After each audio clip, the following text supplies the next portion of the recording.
l'extrême droite française se déchaîne contre l'Algérie. En France, l'extrême droite ne rate pas une occasion de s'en prendre à l'Algérie. Personnalités politiques et médiatiques se donnent à cœur joie de déverser leur haine contre tout ce qui est algérien.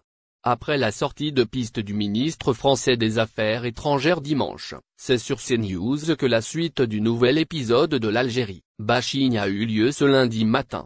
Elisabeth Lévy, chroniqueuse proche des thèses de l'extrême droite, est partie dans un délire presque complotiste affirmant que les Français d'origine algérienne constituent une cinquième colonne et une contre-société.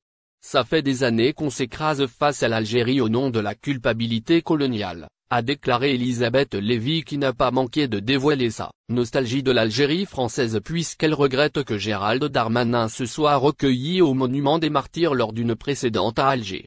Toujours sur CNews, le même discours, ou presque, a été tenu par Sébastien Chenu, un des cadres du Rassemblement national, un parti traditionnellement anti-algérien. Depuis des années, nous sommes piétinés par l'Algérie, nous sommes humiliés par l'Algérie, affirme-t-il. Ce dernier est allé même jusqu'à accuser l'Algérie de vouloir déstabiliser la France. On aura tout peu de jours après le discours du président Tebboune devant les deux chambres du Parlement, la réplique de Macron va incontestablement bien au-delà d'une affaire qui se trouve, présentement, entre les mains des juges algériens. La coupe est assurément pleine.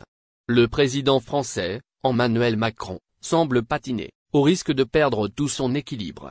Encore une fois. Intervenant, hier, devant les ambassadeurs français réunis au palais de l'Élysée, Macron a estimé que l'écrivain algéro-français Boualem Sansal, poursuivi par la justice algérienne et placé en examen à Alger depuis novembre dernier, est détenu de manière totalement arbitraire par les responsables algériens.